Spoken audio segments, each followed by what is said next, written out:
नमस्कार दोस्तों। आज की क्लास कक्षा 12 में जो विद्यार्थी हैं उन सभी के लिए बहुत ही इम्पोर्टेंट रहने वाली है। देखिए, आज मैं आप लोगों को वो टॉपिक बताने वाला हूं जो आपके परीक्षा में कई साल से आ रहा है लगातार। देखिए, पंचलाइट कहानी का सारांश अथवा बहादुर कहानी या फिर ध्रुव यात्रा कहानी के उद्देश्य पर प्रकाश डालिए। देखिए, इसमें अधिकतम 80 शब्द लिखना होता है।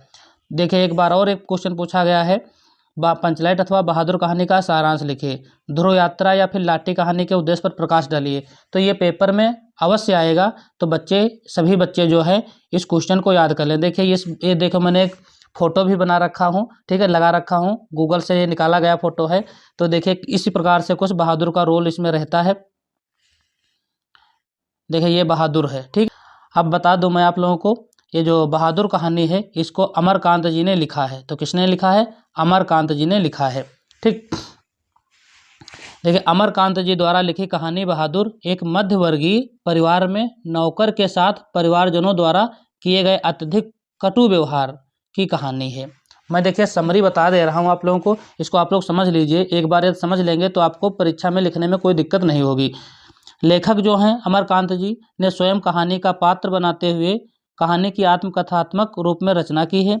अपने से संपन्न रिश्तेदारों के घर नौकर द्वारा जुटाई सुविधा एवं शान को देखकर लेखक की पत्नी निर्मला, लेखक की पत्नी जो अमरकांत हैं, इनकी पत्नी का नाम निर्मला है, स्वयं भी एक नौकर रखना चाहती हैं, ठीक है, ये भी एक नौकर रखना चाहती हैं। बहादुर जो है नेपाल का 12-13 साल का एक लड़का है, ठीक है।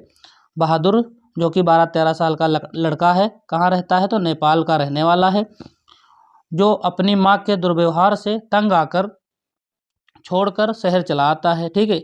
इसकी मम्मी जो है इसको थोड़ा परेशान करती थी, तो इसके दुर्व्यवहार को छोड़ करके जो है अपना जो है घर छोड़ करके शहर को आ गया है।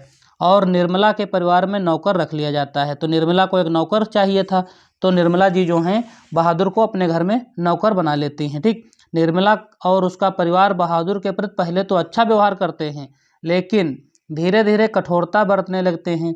वह घर का सारा कार्य करता है, इसके बावजूद उसके साथ गाली गलौज से मारपीट तक की नौबत आ जाती है। झूठी चोरी का इल्ज़ाम लगाकर उसे अपमानित किया जाता है और उसको पीटा भी जाता है। तो किसको पीटा जाता है? तो बहादुर को पीटा जाता है, ठीक। अगला देख लेते हैं इसी में। अंततः बहादुर घर छोड़कर चला जाता है। बहादुर जो है घर छोड़कर चला जाता है। जब उसको भाई पीटा जाएगा, कोई भी हो नौकर अपमान थोड़ो सहन कर पाएगा। तो जब उसके पे चोरी का इल्ज़ाम लगाया गया तो बहादुर घर छोड़कर चला जाता है निर्मला का। अब परिवार के सभी सदस्य उसे ढूंढते हैं, क्योंकि उसके कारण सब आराम के आदी हो चुके थे। अब देखो, ये घर का सारा काम करता था, यहाँ तक निर्मला जी जो थी अपने कपड़े भी साफ करवाती थी, बर्तन तो साफ करवाती ही थी, अपने कपड़े भी साफ करवाती थी और स्नान करती थी जब निर्मला जी, तो पानी भी नल से निकलवाती थी इससे ही। बहादुर की उपयोगिता देखकर सभी अब अपना घरेलू कार्य करने से घबराते हैं। देखो, जब बहादुर चला जाता है घर छोड़ के, तो अब ये घर का काम नहीं करते हैं, ठीक है। सोचते हैं अरे उसी को बुला लिया जाए। बहादुर के घर छोड़ जाने पर वे सभी पश्चाताप करते हैं, अब दुखी होते हैं तथा अच्छा व्यवहार करने की सोचते हैं। परंतु अब पछताए होत क्या, जब चिड़िया चुग गए खेत, एक कहावत है, ठीक है। जब चिड़िया चुग गए खेत तो फिर खेत जाने से क्या फायदा है। बहादुर में सहनशीलता और स्वाभिमान की भावना कोट कोट कर भरी हुई है। उसके इसी चरित्र के कारण यह कहानी हमें अच्छी लगती है। अब देखो, बहादुर का चरित्र चित्रण भी पूछा जाता है, ठीक। तो यदि आप लोग ये हेडिंग याद कर लेंगे, देखो मैंने आप लोगों के लिए 60 में कम समय में कहानी का शीर्षक बताया हूँ, कहानी बता दिया हूँ। अब ये जो इम्पोर्टेंट हेडिंग है ये आप लोग याद कर लें। बहादुर के चरित्र चित्रण में आपको देखने को क्या क्या मिलेगा? तो छल कपट रहित भोला बालक है। बालक कैसा है? भोला बालक है। परिश्रमी है, मेहनती है, ठीक है।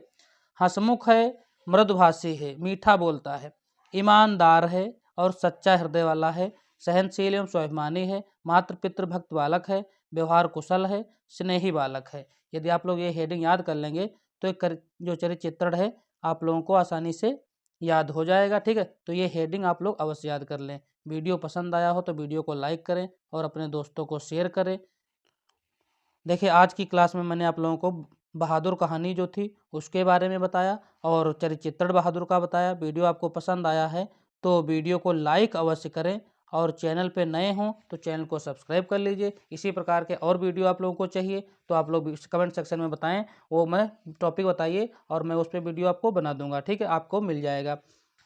आज की क्लास आप लोगों को जो अच्छी लगी हो तो चैनल को सब्सक्राइब अवश्य कर लें।